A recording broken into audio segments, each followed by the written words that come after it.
গত প্রায় ২ বছর ধরে বিএনপি জামায়াত সহ বিরোধী মতের সব রাজনৈতিক দলই দাবি করে আসছিল ভারতের সাথে আলোচনায় নিজেদের দাবি বা স্বার্থ আদায়ে কূটনৈতিক সক্ষমতার পরিচয় দিতে পারেনি কর্তৃত্ববাদী শেখ হাসিনা সরকার, যার ফলে বারবার প্রতিবেশী দেশের কথা বলে ভারত তার চাওয়াগুলো আদায় করে নিলেও বিনিময়ে বাংলাদেশ কি পেয়েছে তা নিয়ে জনমনে প্রশ্ন রয়েছে।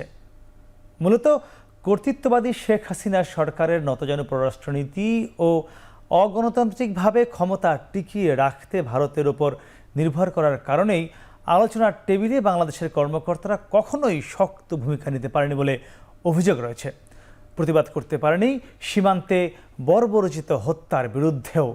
তবে ছাত্র জনতার গণ অভ্যুত্থানের পর বাংলাদেশে ভারতের প্রভাব কিছুটা কমেছে বলে ধারণা করা হয়, যদিও প্রশ্ন আছে নতুন করে যুক্তরাষ্ট্রের প্রভাব নিয়েও। একই সাথে চীন ও বাংলাদেশের বর্তমান পরিস্থিতি নিবিড়ভাবে পর্যবেক্ষণ করছে বলেই ধরা হয়। সব মিলিয়ে বিশ্বের বেশ কিছু ভাগা দেশের নজরে এই মুহূর্তে বাংলাদেশের দিকে। দর্শক, এ নিয়ে আমাদের আজকের এখন প্রকাশ।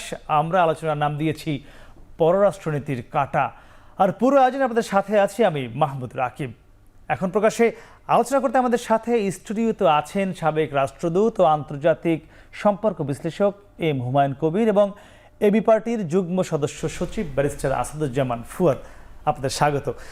এছাড়া মিরপুর থেকে আমাদের সাথে যুক্ত আছেন জাহাঙ্গীরনগর বিশ্ববিদ্যালয়ের আন্তর্জাতিক সম্পর্ক বিভাগের অধ্যাপক ডক্টর শাহাব ইনাম খান। স্যার, আপনাকে স্বাগত। নিশ্চয়ই আমরা আপনার কাছে ফিরবো আলোচনায়। আমরা একটু শুরুতে যেতে চাই আমাদের হুমায়ুন কবির স্যার, আপনার কাছে। স্যার, আমরা যে আজকের আলোচনার বিষয় ঠিক করেছি পররাষ্ট্রনীতির কাঁটা, আপনার কাছে কি মনে হয় বাংলাদেশের জন্য কারা কারা কাঁটা হিসেবে রয়েছে বিশ্বে? আমি এটাকে যদি ঘুরিয়ে বলি যে এটা ফুল হিসেবে কেন দেখতে চাই না, তার কারণ হলো কাঁটা বললে মনে হয় যে আমরা খুব বিপদগ্রস্ত হয়ে আছি।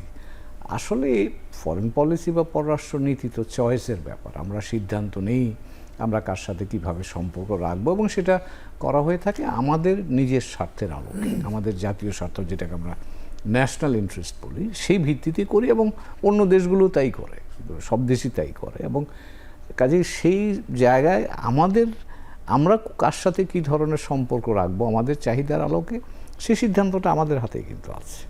এবং সেটা আমরা নির্ণয় করি অবস্থার প্রেক্ষিতে। যেমন ধরুন, আমরা স্বাধীনতার পরপর যদি বলি, তখন আমাদের প্রয়োজন একরকম ছিল। আমরা পাশ্চাত্য জগতের সাথে এক সময় সোভিয়েত ইউনিয়ন, তৎকালীন সোভিয়েত ইউনিয়ন বা ভারত, তাদের সাথে ভালো সম্পর্ক আমরা দিয়ে শুরু করেছিলাম। পরে যখন আমাদের অর্থনৈতিক প্রয়োজন বেড়ে গেল, আমাদের রিকনস্ট্রাকশন দরকার হলো, আমাদের বিভিন্ন ধরনের খাদ্য সাহায্যের দরকার হলো, তখন আমরা আবার পশ্চিমের সাথে সম্পর্ক শুরু করলাম। তারপরে যখন অর্থনীতি বড় হতে থাকলো, তখন সম্পর্ক আরও বিস্তৃত হতে থাকলো। তো কাজে এই সম্পর্কটা, এই স্বার্থটা বিবর্তিত হয়, এবং তার উপর নির্ভর করেই আমি কোন দেশের সাথে কেমন সম্পর্ক রাখবো সেটা নির্ণীত হয়। তো কাজেই যেমন আপনি বলছিলেন, ভারতের সাথে আমাদের সম্পর্ক আছে। এখন আমার স্বার্থ, আমার অভ্যন্তরীণ চাহিদা যদি বদলায়, তাহলে সম্পর্কের চেহারাও খানিকটা বদলাবে। মার্কিন যুক্তরাষ্ট্রের সাথেও একই রকম হবে, চীনের সাথেও একই রকম হবে।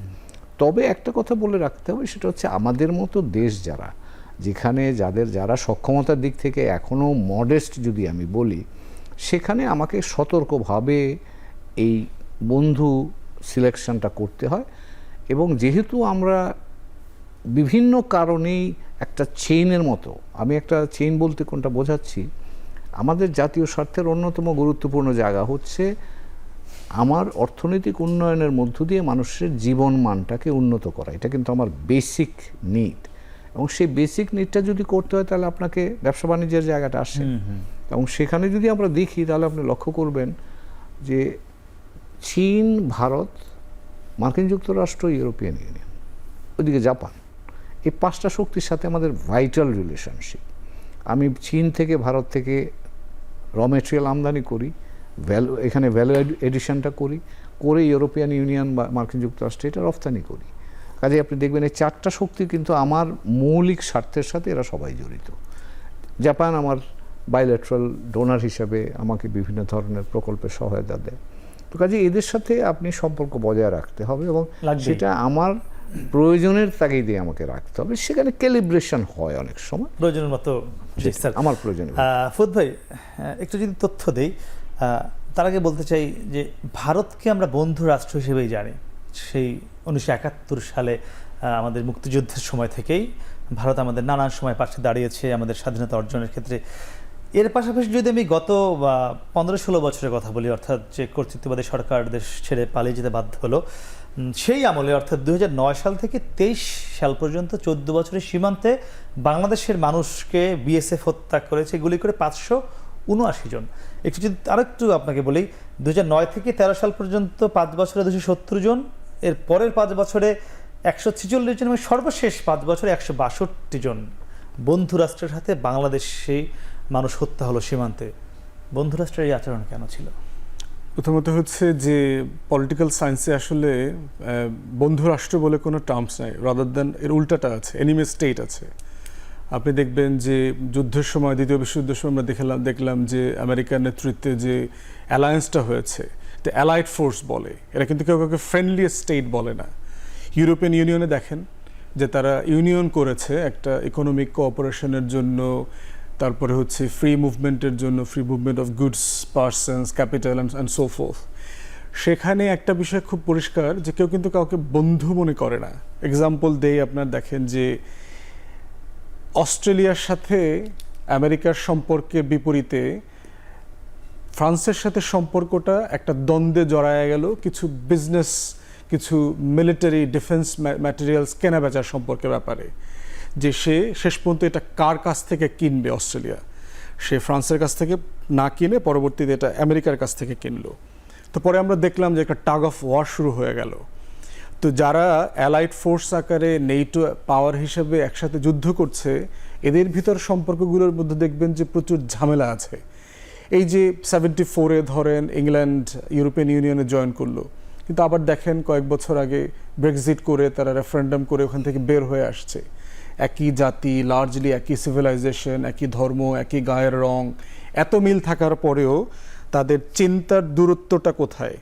তো বাংলাদেশে স্যাডলি যারা রাজনীতি করেন এবং রাষ্ট্র পরিচালনা করেন, তাদের মাথায় ভারত কেন্দ্রিক একটা কালচারাল কলোনিয়ালিজম কাজ করে যে ভারত আমাদের বন্ধু রাষ্ট্র। এইটা পলিটিক্যালি রং এবং এইটা আমাদের সভরেন্টির খেলাফ, এইটা কখনো হইতে পারে না। প্রতিবেশী রাষ্ট্র by default your enemy state. Historically আপনার সভরেন্টিকে আঘাত করতে পারে কে? আমেরিকা ধরেন ওই আটলান্টিক পাড়ি দিয়ে এসে বাংলাদেশে যুদ্ধ করবে না? প্রত্যেক দিন আমার বর্ডার যিনি ক্রস করছেন, আমার সভরেন্টি লঙ্ঘন করছেন। গত 53 বছরের হিস্ট্রি দেখেন, বাংলাদেশের স্বাধীনতার সার্বভৌমত্বর প্রত্যেকটা জায়গায় হুমকি এসছে ভারত থেকে। আপনি বর্ডার যে কিলিংয়ের কথা বলেছেন, it's a pure example of our sovereignty, our breach of sovereignty. আমাদের আকাশসীমা দেখেন, আমাদের রাডার সেট করতে দিচ্ছে না। চিটাগংয়ে এয়ারপোর্টে রাডার কমিশন করে এনে কিনে রেখেছে, কিন্তু এয়ারপোর্টে রাডার কমিশনে করতে দিচ্ছে না, অ্যাক্সেস করতে দিচ্ছে না। ফেনীতে রাস্তা করতে দিচ্ছে না, ব্রিজ করতে দিচ্ছে না বাংলাদেশ সরকারকে, সে অবজেকশন দিয়ে রেখেছে। আপনার টেরিটরিতে সে রাস্তা ব্রিজ করতে দিচ্ছে না, তাহলে সে আপনার বন্ধু রাষ্ট্র কীভাবে হয়? ইটস অ্যাবসলিউটলি একটা ফলস ফ্রেজ, এবং এইটা ডেলিবারেটলি ইউজ করা হয় বাংলাদেশের যে রিপাবলিকান নেচার আছে। আমাদের ঘোষণাপত্রে আমরা পরিষ্কার করে 71-এ বলেছিলাম যে আমরা পাকিস্তান রাষ্ট্র থেকে কেন আলাদা হতে চাই, আমরা একটা রিপাবলিক, স্বাধীন সার্বভৌম রিপাবলিক করতে চাই। এইটার খেলাফ। এবং স্যাডলি বাংলাদেশে আওয়ামী লীগ, কিছু বাম রাজনৈতিক দল এবং আওয়ামী বলয়ের জাতীয় পার্টি থেকে শুরু করে যারা আছেন, তারা বাংলাদেশে এরকম একটা ডিফেক্টিভ ফরেন পলিসিকে প্রমোট করেছেন। এবং যেটা হয়, যারা প্রশাসনে চাকরি করেন তাদের অবভিয়াসলি একটা পলিটিক্যাল লাইন মেনটেন করতে হয়, এক্সিকিউটিভ অফ দ্য টাইমকে ফলো করতে হয়। কিন্তু বন্ধু রাষ্ট্র ইটস এ ফলসিফাইড টার্মস, এটা it should not have never used. Sadly যেটা হয়েছে বাংলাদেশে আর একটা প্রবলেম দেখবেন যে পৃথিবীতে দুইটা ইস্যু নিয়ে কখনো পলিটিক্যাল পার্টি ক্যাম্পেইন করে না, তারা লট অফ ইস্যুস নিয়ে পলিটিক্যাল পার্টি ক্যাম্পেইন করে। আপনি দেখেন এখন আমেরিকাতে ইলেকশন ইয়ার চলতেছে, lot of things going on. Defence and foreign policy, কোনো রাজনৈতিক দল এই দুইটা বিষয় নিয়ে ক্যাম্পেইন করে না, because these are settle understanding. যেই ক্ষমতায় আসবে এইটা পার্টি লাইনে চলবে, কারণ আমার সভরেন্টি ন্যাশনাল ইন্টারেস্টের উপরে, আমার রাজনীতির, আমার রাজপথের মিছিল মিটিংয়ের ঊর্ধ্বে সে যে থাকুক যে না থাকুক, এ দুটো আমাদের সেটেলড জায়গা। কিন্তু স্যাডলি আমরা দেখেছি যে ভারতকে টেনে এনে বাংলাদেশে রাজনীতি করবার এবং পলিসি শিফট করবার একটা চর্চা এটা আছে, এটা আমাদের জন্য খুব ক্ষতিকর। জি, ফিরবো। দর্শক দেখছেন এখন প্রকাশ।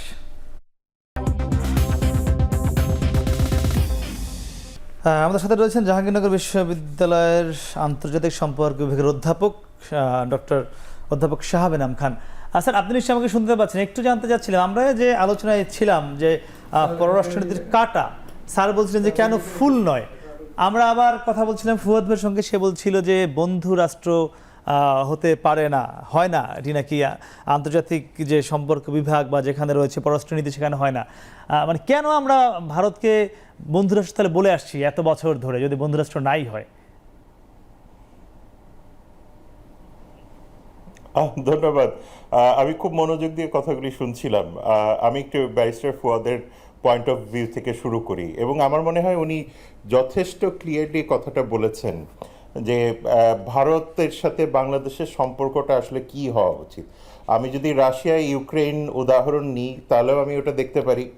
আমি যদি গ্লোবাল পলিটিক্সকে নিয়ে দেখতে পারি, চায়না এবং ভারতকে যদি নিই, তাহলে সব জায়গায় কিন্তু আমি দেখতে পারি যে ইমিডিয়েট নেইবারের সাথে সম্পর্কের ক্ষেত্রে কিন্তু বন্ধুত্ব যেটা থাকে সেটা খুব সামাজিক টার্ম, কিন্তু ন্যাশনাল ইন্টারেস্টটা সবসময় এইখানে প্রাইমারি কনসার্ন থাকে। ফরেন পলিসিতে আপনাকে মনে রাখতে হবে, বা আপনার পার্শ্ববর্তী দেশ বা প্রতিবেশী দেশ বা যাদের সাথে আপনার বাণিজ্য সম্পর্ক আছে, প্রত্যেকটা সম্পর্কের ক্ষেত্রে তিনটা ফান্ডামেন্টাল প্রিন্সিপাল কাজ করে। একটা হলো ন্যাশনাল ইন্টারেস্ট, অর্থাৎ ভারত বাংলাদেশের ক্ষেত্রে গত 15 বছরে ভারত তার যে ন্যাশনাল ইন্টারেস্ট সেটা কড়ায় গণ্ডায় কিন্তু আদায় করে নিয়েছে। বাংলাদেশের যখন আমরা এটাকে স্টক টেকিং করি তখন কিন্তু আমরা অনেক ক্ষেত্রে একটু দুর্বলতা দেখতে পাই।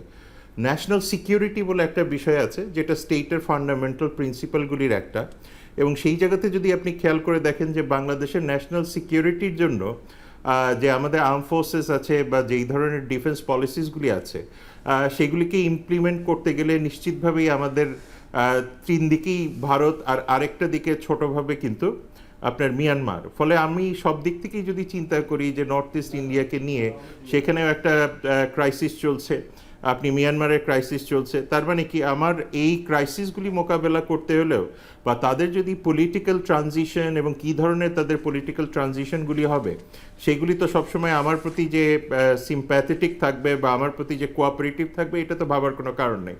এবং এটা আমি তো গতকালকেও নরেন্দ্র মোদী সাহেবের আলোচনার মধ্যেও এসছে যে ঝাড়খণ্ডে বাংলাদেশি এবং রোহিঙ্গারা গিয়ে ডিস্টেবিলাইজেশন করছে। তো এই ধরনের ন্যারেটিভস কিন্তু আপনাকে খুব একটা স্বস্তি দেয় না, যে কারণে আপনাকে ন্যাশনাল সিকিউরিটিটা আপনার ন্যাশনাল ইন্টারেস্ট এবং ন্যাশনাল অ্যাসপিরেশনের উপরে বেসিস করে হতে হবে। থার্ডটা হলো ন্যাশনাল অ্যাসপিরেশন, যেটা আর কি সিকিউরিটির একটা ফান্ডামেন্টাল পার্ট। অ্যাসপিরেশনটা হলো যে আপনার সাধারণ জনগণ কি চায়, এবং আমি মনে করি যে পররাষ্ট্র উপদেষ্টা কিন্তু এটাকে হাইলাইট করেছেন যে বাংলাদেশ ভারতের সম্পর্কে পাবলিক পার্টিসিপেশন বা পাবলিক অ্যাসপিরেশন বা পাবলিক পারসেপশনটাকে নিয়ে আসতে হবে। এই কারণে নিয়ে আসতে হবে যে আপনার যে রিপাবলিক নেচার আপনি যেটাকে বলছেন, বা আমাদের যে এই রাষ্ট্রের যে ইথোস ভ্যালিউজ যেগুলি আছে সেগুলি কিন্তু পাবলিক পারসেপশনের উপরে তৈরি করে, যে আমার ফান্ডামেন্টাল ইন্টারেস্ট বা কোনো ব্যক্তি বা কোনো দলের ইন্টারেস্ট না, এটা সর্বজনীন মানুষের ইন্টারেস্টের উপরে বেসিস করে হতে হবে। সুতরাং সেই ন্যাশনাল অ্যাসপিরেশনটাও খুব ইম্পর্ট্যান্ট। আরেকটা এক্সাম্পল আপনাকে দিই, ধরেন আপনি এই যে চীন এবং মার্কিন যুক্তরাষ্ট্র নিয়ে এতগুলি কথাবার্তা হচ্ছে সারাক্ষণ, অ্যান্থনি ব্লিংকেন কিন্তু তার পররাষ্ট্রনীতিতে এটা ক্লিয়ার করেছেন যে এক চায়না নীতিতে তারা বিশ্বাসী। তার মানে এটা কি, একদিকে মিডিয়া এক ধরনের কথা বললেও ব্লিংকেন তার যে ন্যাশনাল ইন্টারেস্ট আছে সেই ন্যাশনাল ইন্টারেস্টের জায়গাতে গিয়ে কিন্তু ফার্ম। সুতরাং আমাদের এই বিষয়গুলি বুঝতে হবে, এবং ফরেন পলিসিতে বাংলাদেশের ক্ষেত্রে আমরা যখনই চিন্তা করি যে আমাদের গ্লোবাল মেকওভারটা কী হওয়া উচিত, অনেক ক্ষেত্রে আমরা বলি যে ভারতের সাথে চীনের ব্যালেন্স করা। এখন ভারতের সাথে চীনের আমরা কি করে ব্যালেন্স করব? দুটো তো অ্যাসিমেট্রিক পাওয়ার। বরং আপনি যদি বলেন যে মার্কিন যুক্তরাষ্ট্র এবং চীনের সাথে আমাকে ব্যালেন্স করতে হবে, সেটাতে আমার national security, national interest, national aspiration প্রত্যেকটাই কিন্তু ফ্যাক্টরড ইন হয়। কারণ হুমায়ুন কবির স্যার যে কথাটা বলেছেন খুব গুরুত্বপূর্ণ, চীনের কাছ থেকে যে আমরা যে পরিমাণ সাপ্লাই চেইন আমাদের আছে সেটা আমাদেরকে কিন্তু ওয়েস্টার্ন মার্কেটে কম্পিটিটিভ রাখে। সুতরাং আমার যদি ডিফেন্স অ্যানালিসিসেও আমি যদি আসি, সেই ক্ষেত্রেও আমার কিন্তু মার্কিন যুক্তরাষ্ট্র এবং চীনের সাথেই এক ধরনের ব্যালেন্স করতে হয়। এখানে তো ভারত একটা মুখ্য ফ্যাক্টর আমি তখনই করি যখন এটাকে রাজনীতিকীকরণ করি। জি। আপনি যদি মায়ানমারের ক্ষেত্রে দেখেন, বাংলাদেশের মেজর সিকিউরিটি কনসার্ন, সেখানে কিন্তু ভারতের যে অবস্থানটা সেটা কিন্তু বাংলাদেশের জন্য যে একেবারে কন্ডিউসিভ এটা ভাবার কিছু নাই। সুতরাং এইভাবে যদি আপনি চিন্তা করেন, সেই ক্ষেত্রে স্যার যেটা বললেন, হুমায়ুন কবির স্যার যেটা বললেন যে মানে পররাষ্ট্রনীতিতে we have to be very pragmatic এবং ন্যাশনাল ইন্টারেস্ট ওরিয়েন্টেড। জি স্যার, আমি আপনাকে আবার ফিরবো এটা যেটা যে হুমায়ুন কবির স্যারের কাছে। স্যার, দুটি বিষয় জানতে চাই। একটি হলো যে আমরা ভারতকেও যে দেখছি বাংলাদেশের বিষয়ে বেশ চোখ কান খোলা রেখে তারা সোচ্চার। যুক্তরাষ্ট্রকে দেখছি বাংলাদেশ সফর করেও গেলেন যুক্তরাষ্ট্র, আপনি জানেন যে একটি বড় উচ্চপদস্থ একটি দল। সেক্ষেত্রে চীনকে কি একটু কম দেখা যাচ্ছে কিনা, নাকি তারা একটু পিছনে থেকে বাংলাদেশকে পর্যবেক্ষণ করছে? আপনি ভারত, চীন সহ বেশ কিছু দেশের দায়িত্ব পালন করেছেন বাংলাদেশের হয়ে, আপনার কাছে একটু জানতে চাইব এই বিষয়টি। একই সঙ্গে আরেকটি বিষয় জানতে চাইব যে সাবেক যে প্রধানমন্ত্রী বলা হয় কর্তৃত্ববাদী সরকারের প্রধান শেখ হাসিনার সেই মুহূর্তে ভারত অবস্থান করছে, এটি বাংলাদেশ ভারতের দুই দেশের মধ্যে সম্পর্কের একটি অবনতির কারণ হতে পারে কিনা অন্তর্বর্তীকালীন সরকার থাকা অবস্থা? দুটি বিষয় আমি জানবো। তো দর্শক, তার আগে নিচ্ছি ছোট একটি বিরতি, ফিরছি একটু পরে, সঙ্গে থাকুন।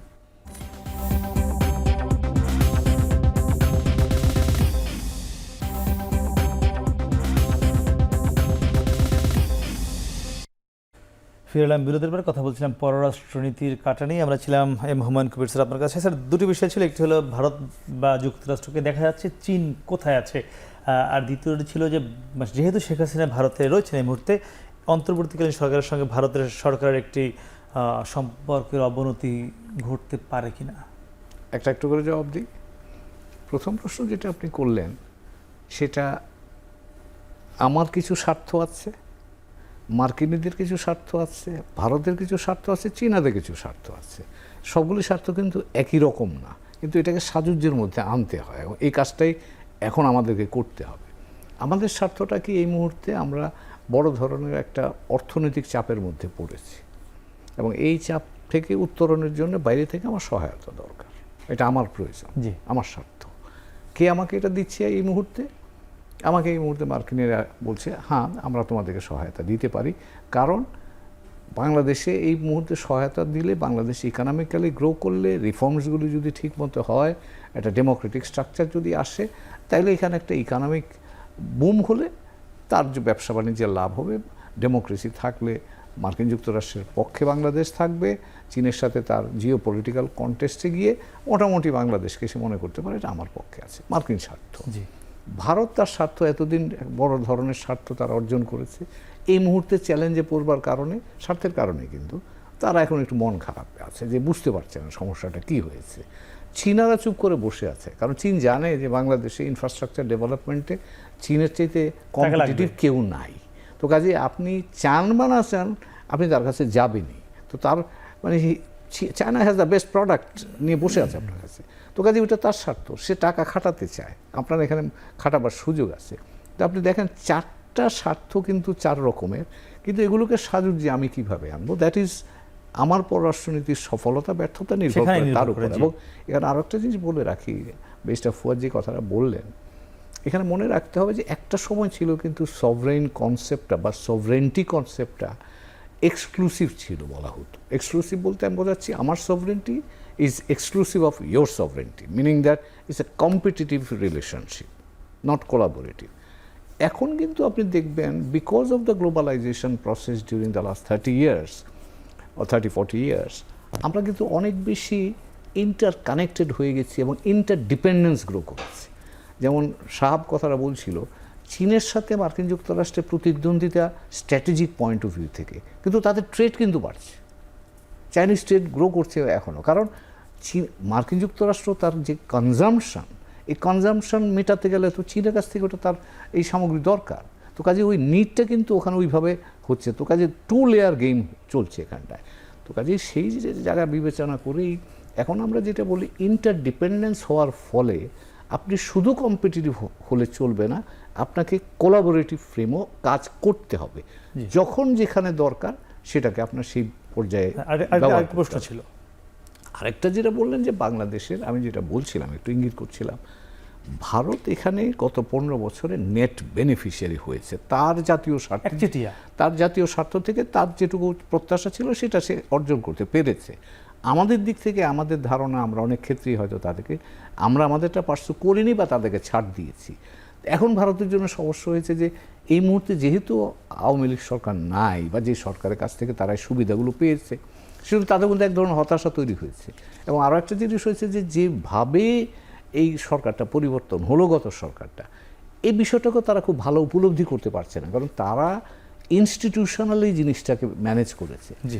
এখানে কিন্তু আমরা নন ইনস্টিটিউশনালি এখন প্রসেসটা উল্টে দিয়েছি। তো সেই জায়গায় ভারতের জন্য একটা আন্ডারস্ট্যান্ডিংয়ের গ্যাপ আছে। আমার ধারণা ভারত যদি এইটা উপলব্ধি করতে পারে তাহলে যেহেতু নিকট প্রতিবেশী, যেহেতু ইন্টারডিপেন্ডেন্স আছে, তাদের পক্ষে অনেকটাই গ্রাউন্ড কাভার করা হয়তো সম্ভব হবে আমাদের মিউচুয়াল ইন্টারেস্টে। জি স্যার, ফিরবো। দর্শক দেখছেন এখন প্রকাশ।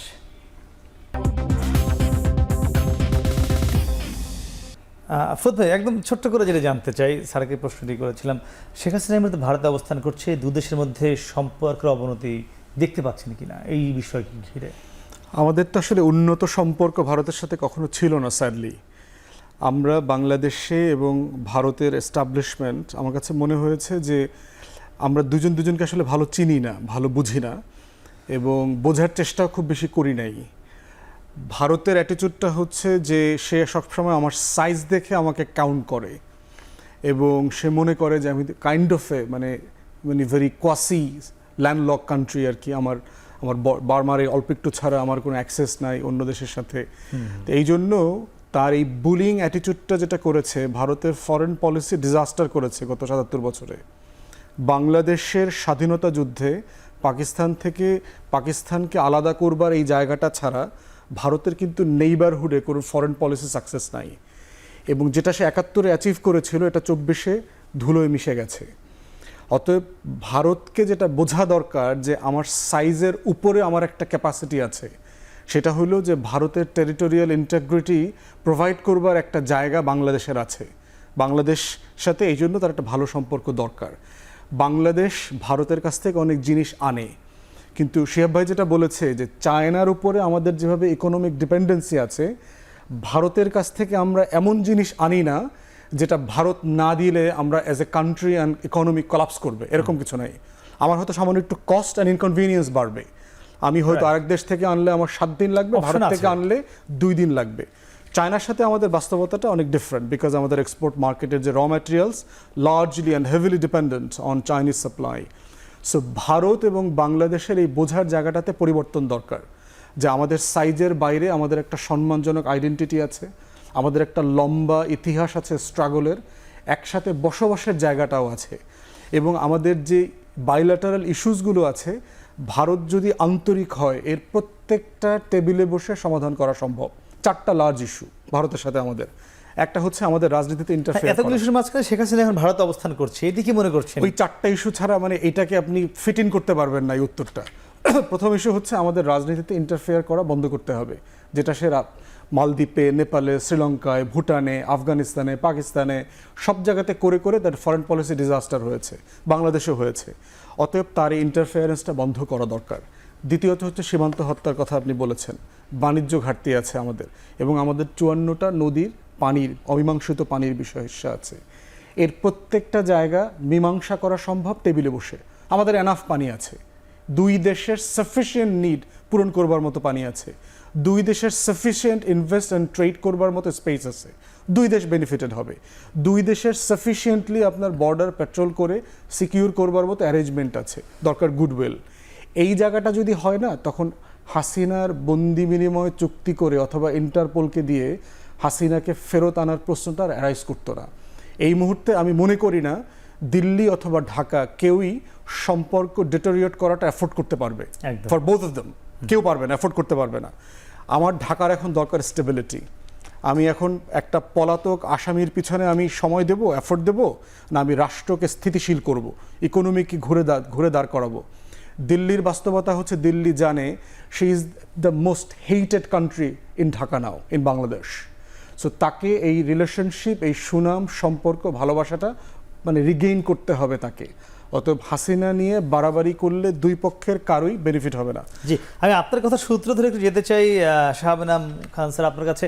স্যার, যেটি বলছিলেন এখানে ব্যারিস্টার ফুয়াদ ভাই, যে ঢাকার এই মুহূর্তে দরকার স্ট্যাবিলিটি, এটি আমরাও একদমই একমত। এই মুহূর্তে কি মনে করছেন শেখ হাসিনাকে ফেরত চাওয়া উচিত ঢাকার বা বাংলাদেশের? প্রথম কথা হলো যে স্টেবিলিটি তো অফকোর্স প্যারামাউন্ট ইম্পর্টেন্ট, মানে এর চেয়ে তো ইম্পর্টেন্স এই মুহূর্তে এই সরকারের কিছু নাই। এবং আপনি যখন স্টেবিলিটির কথা বলবেন তখন সেই সাথে আরও অনেকগুলি বিষয় চলে আসবে। যে রিফর্মের কথাগুলি বলা হচ্ছে, এই রিফর্মগুলির এন্ড অবজেক্টিভটাও আমাদেরকে মনে রাখতে হবে, অর্থাৎ একটা ইলেকট্রাল প্রসেসে ফিরে যাওয়া। এবং এই ইলেকট্রাল প্রসেসে ফিরে যেতে হলে মানে যত তাড়াতাড়ি যাওয়া যায় ততই মঙ্গল। এই ইলেকট্রাল প্রসেসের মাধ্যমে কিন্তু বাংলাদেশে একটা গণতান্ত্রিক মানে গণতন্ত্রের প্রতি আমাদের ফেরত যাওয়াটা হবে। সুতরাং এইটা খুব গুরুত্বপূর্ণ। এই পুরো বিষয়টার মধ্যে একটা জিনিস ফ্যাক্টর করে যে বিগত সরকার বা বিগত সরকারের যে রাজনৈতিক দল ছিল আওয়ামী লীগ, তারা কতটুকু এইখানে পার্টিসিপেট করবেন। এইটা সেইভাবেই সম্ভব হবে যখন এই পার্টিটি অন্ততপক্ষে একটা পুরো রিফর্মের মধ্যে দিয়ে যদি ভবিষ্যতে আসতে পারে। এবং এই রিফর্মে আসতে গেলে অবভিয়াসলি যারা আছেন তাদেরকে নিশ্চিতভাবেই বাংলাদেশের আইনের মাধ্যমেই তাদেরকে তাদের অবস্থানটা পরিষ্কার করতে হবে। সেই কারণে আমি মনে করি যে ভারত বাংলাদেশের সম্পর্ককে সামনে এগিয়ে নিয়ে যাওয়ার জন্য আইনের প্রতি আস্থাশীল থাকাটা খুব গুরুত্বপূর্ণ। এছাড়াও আমাদের আরেকটা জিনিস মনে রাখা দরকার যে ভারতের ক্ষেত্রে যে পররাষ্ট্র সম্পর্কের ভিত্তিটা তৈরি হয়েছিল গত 15 বছরে, এইটা একটা পলিটিক্যাল পার্টি কেন্দ্রিক, অর্থাৎ আমি যেটাকে বলি যে এক রাজনীতি কেন্দ্রিক ছিল। এবং এই কেন্দ্রিক হওয়ার ফলে এখন ভারতের পররাষ্ট্র নীতিতে যে একটা ভ্যাকিউম তৈরি হয়েছে বাংলাদেশকে কেন্দ্র করে, সেটার জন্য তো বাংলাদেশের সাধারণ মানুষ দায়ী নয়, কিংবা সেটার জন্য বাংলাদেশের যে অন্যান্য পলিটিক্যাল পার্টিগুলি এখন আছেন তারা দায়ী নন। সুতরাং ভারতকে এই বিষয়টা অনুধাবন করা দরকার এবং ভারতকে বাংলাদেশের আইনের প্রতি শ্রদ্ধাশীল হওয়াটা খুবই জরুরি। এবং আপনি যখনই আইনের প্রতি শ্রদ্ধাশীল হবেন তখন কিন্তু আপনি রেকগনাইজ করছেন যে বাংলাদেশের যে একটা স্ট্রং পাবলিক পারসেপশন আছে, এই পাবলিক পারসেপশনটাকে রেকগনাইজ করা, এটা হলো একটা দিক। আরেকটা গুরুত্বপূর্ণ দিক থাকে, সেটা হলো যে বাংলাদেশের যে গণতন্ত্রায়নের কথাটা আমরা বলছি, অর্থাৎ বাংলাদেশে একটা সুশাসন প্রতিষ্ঠিত হোক বা বাংলাদেশে একটা রাজনীতিতে একটা স্বচ্ছতা দক্ষতার জায়গাগুলি তৈরি হোক, সেই জায়গাতেও কিন্তু বাংলাদেশের সাথে তার প্রতিবেশী রাষ্ট্রগুলির সম্পর্কেরও একটা ভূমিকা আছে। এখন সরাসরিভাবে যদি বলেন যে ভূমিকাটা কি, সেটা হলো স্বাভাবিকভাবে যে বাংলাদেশের যে অভ্যন্তরীণ স্টেবিলিটি, ইকোনমি, সব কিছুতে তাদেরও একটা জোরদার ভূমিকা থাকা প্রয়োজন, যেটাকে আমরা পজিটিভ ভূমিকা রাখি।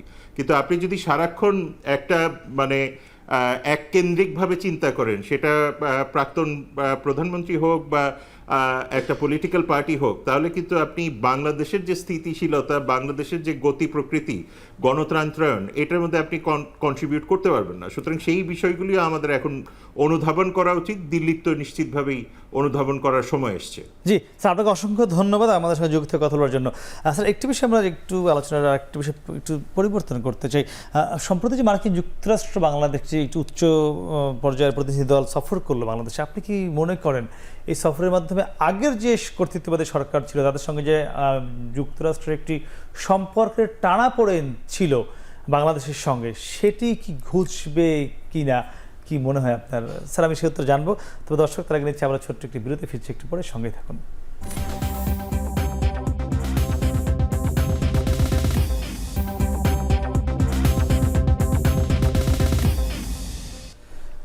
বিরতির ব্যাপারে ফিরলাম, কথা বলছিলাম পররাষ্ট্রনীতির কাটা নিয়ে। আমরা ছিলাম হুমায়ুন কবির স্যার আপনার কাছে, মার্কিন যুক্তরাষ্ট্রের বিষয়ে কথা বলছিলাম, যেটি কিনা আগের সরকারের সঙ্গে একটি সম্পর্কের টানাপোড়েন তৈরি হয়েছিল দৃশ্যত, আমরা ভিতরের খবর জানি না।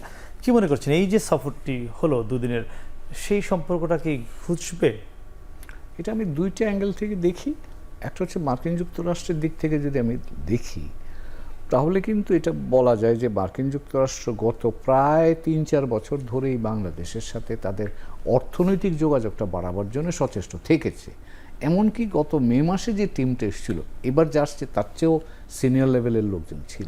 ওইটাও কিন্তু প্রধানত এই অর্থনৈতিক যোগাযোগটাই বাড়াতে চেষ্টা করেছে। তারই ধারাবাহিকতায় কিন্তু এই টিমটাও এসছে। এবার আপনি আমাদের দিক থেকে যদি আসি, তখনকার টিমটা ছিল আগের সরকারের আমলে, কিন্তু এখনকার সরকারের হওয়ার কারণে, নূতন অন্তর্বর্তীকালীন সরকার হওয়ার কারণে এটার এক ধরনের নূতন বলতে পারেন আপনি, একটা দোতনা যদি বলি, মানে ইংরেজি যদি বলি আমি, তাহলে একটা রেজোনেন্সটা ডিফারেন্ট এখন। যেমন একটা হচ্ছে যে এই ডেলিগেশনটার উপস্থিতিটা এই সরকারের প্রতি আস্থার একটা বহিঃপ্রকাশ আপনি মনে করতে পারবেন। সারা পৃথিবীর মানুষ ধরে নিল এটাকে যে হ্যাঁ, মার্কিন যুক্তরাষ্ট্র এই সরকারের সাথে কাজ করতে আগ্রহী, এই সরকারকে সহায়তা দিতে আগ্রহী। তো কাজেই সহায়তা কতটা হবে ম্যাটেরিয়ালি, তার চেয়েও বড় যেটা হচ্ছে মেসেজটা কিন্তু বাইরে গেল যে হ্যাঁ, এই সরকারের সাথে মার্কিন যুক্তরাষ্ট্র এনগেজড হতে আগ্রহী। তো এটার একটা ভ্যালু কিন্তু আছে, মানে আপনি বলেন নন টেনজিবল ভ্যালু আছে। টেনজিবল ভ্যালু যদি আসেন, তারা এখন আমরা তো রিফর্ম করছি, financially we are in kind of pressure. তো এই প্রেশারে আমাদের we need support from outside, financial support যদি, তখন এই ফাইন্যান্সিয়াল সাপোর্ট আমাকে কে দেবে? মার্কিন যুক্তরাষ্ট্র দিতে পারে। আমার টেকনিক্যাল সাপোর্ট দরকার, ফাইন্যান্সিয়াল সাপোর্ট দরকার, আমার ডিপ্লোম্যাটিক সাপোর্ট দরকার। তো কাজেই সবগুলি জায়গায় মার্কিন যুক্তরাষ্ট্র এখন ধরেন আপনি ফাইন্যান্সিয়াল সেক্টর, ইকোনমিক সেক্টরকে আপনাকে সাপোর্ট করতে পারে। আপনার গভর্নেন্স স্ট্রাকচারে যেখানে রিফর্ম হচ্ছে, যেগুলি 6টা কমিশন করেছে আরও ইত্যাদি ইত্যাদি, ওখানেও কিন্তু অনেক কাজ। তো কাজেই বড় একটা জায়গায় তার আমাদের রিফর্ম প্রক্রিয়াটার মধ্যে তারা আমাদেরকে সহায়তা দিতে পারে। তো সেই বিবেচনায় এই ডেলিগেশনটা আমার কাছে মনে হয় it was more of an exploratory visit. $200 million দিয়েছে, সেটা আগের ধারাবাহিকতার অংশ হিসেবে দিয়েছে, কিন্তু এর পরে যদি আমরা ওদের সাথে ভালো লিয়াজও করতে পারি, সেক্ষেত্রে এখন আমরা অলরেডি 5 বিলিয়ন কি 6 বিলিয়নের জন্য অনুরোধ করছি, ভালো কিছু হতে পারে। আমরা সেগুলো মোবিলাইজ করতে তারা হেল্প করতে পারে, বায়োলেটারালি তারা আমাদেরকে হেল্প করতে পারে, ইউএনের থ্রুতে, মাল্টিল্যাটারাল ফোরামের থ্রু আমাকে সাহায্য করতে পারে। সো এই সহযোগিতাটা এই মুহূর্তে আমার জন্য একটা স্পেশাল ইম্পর্টেন্ট জিনিস হয়েছে, সেটাই আমি বলছি। জি স্যার, ফিরবো। দর্শক দেখছেন এখন প্রকাশ।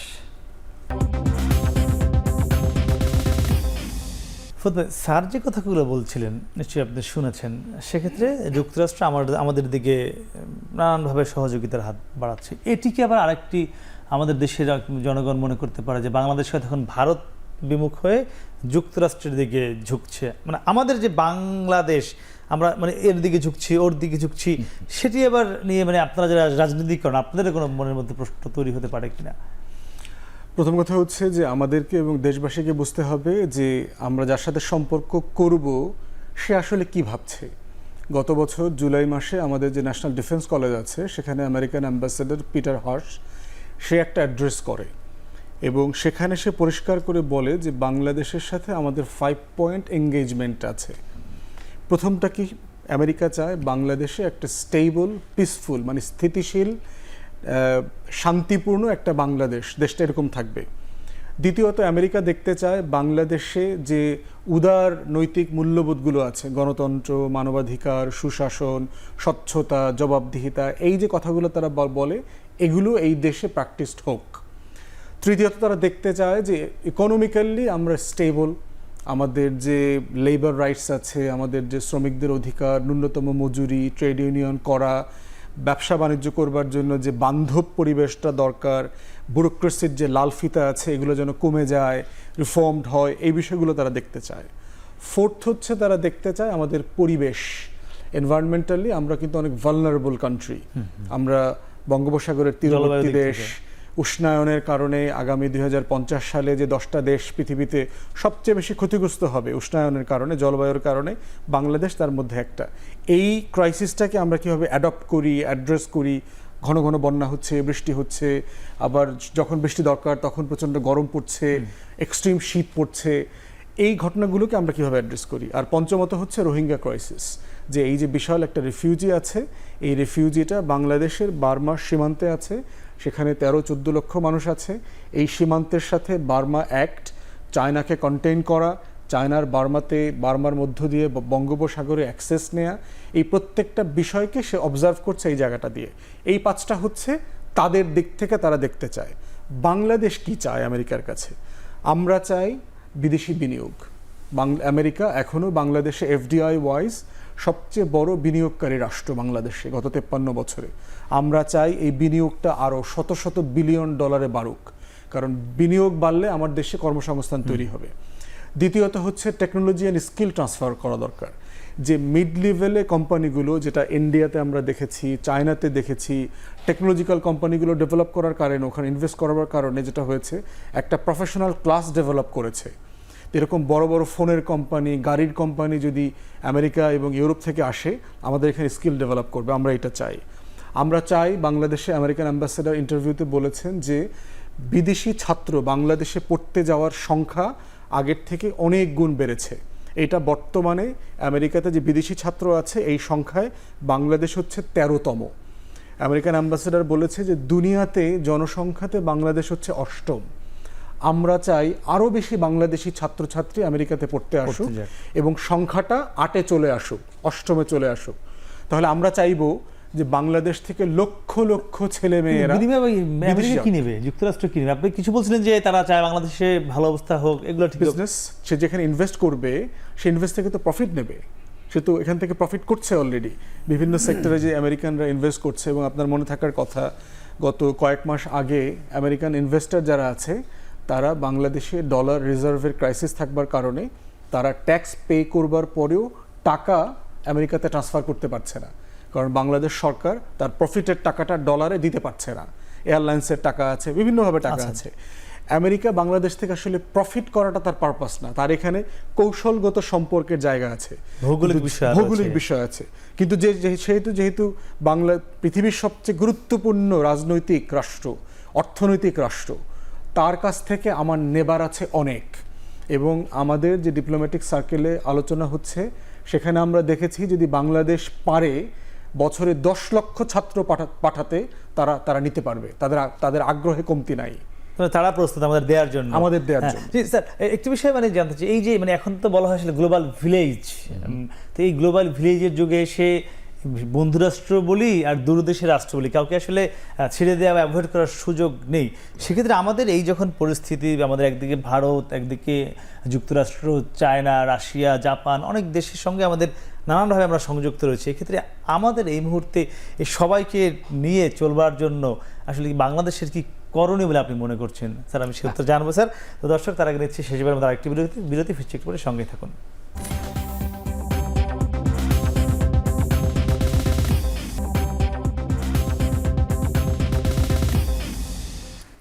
ফিরলাম বিরতির পরে, কথা বলছিলাম পররাষ্ট্রনীতির কাটা নিয়ে। স্যার, একদম আমরা ছোট্ট করে শেষ করব। এই যখন পরিস্থিতি বিভিন্ন দেশ রয়েছে আমাদের সঙ্গে সংযুক্ত, বাংলাদেশের এখন কি করণীয় ওই অন্তর্বর্তীকালীন সরকারের? অন্তর্বর্তীকালীন সরকার বিভিন্ন সংস্কারের মধ্য দিয়ে বাংলাদেশের গণতান্ত্রিক প্রক্রিয়া উত্তরণের কাজটাই তো তারা করতে চায়, এবং সেটা নির্বাচনের মধ্য দিয়ে স্বাভাবিক রাজনৈতিক প্রক্রিয়া, গণতান্ত্রিক প্রক্রিয়া দিয়ে যাবে। তো আমি যেটা বলবো যে এখানে বাংলাদেশে এই যেটা ব্যারিস্টার ফুয়াদ বললেন এবং আলোচনায়ও এসছে, আমরা কিন্তু একটা এই অঞ্চলে বড় ধরনের অর্থনৈতিক বিবর্তনের মধ্যে কিন্তু এখন আছে। চীন, ভারত, সাউথ ইস্ট এশিয়া বা আসিয়ান যেটাকে বলছি, মার্কিন যুক্তরাষ্ট্র, এই বড় বড় শক্তির সাথে আপনি যদি হ্যান্ডেল করতে হয়, আপনার অভ্যন্তরীণ সক্ষমতা আপনাকে বাড়াতে হবে। তো কাজেই দুটো জিনিস আমার কাছে গুরুত্বপূর্ণ মনে হয়।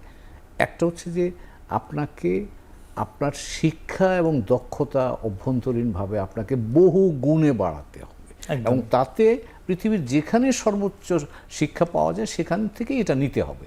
চীনারা যেমন মার্কিন যুক্তরাষ্ট্রের কাছ থেকে নিয়ে এখন মার্কিন যুক্তরাষ্ট্রকে চ্যালেঞ্জ করছে, এটা হলো একটা।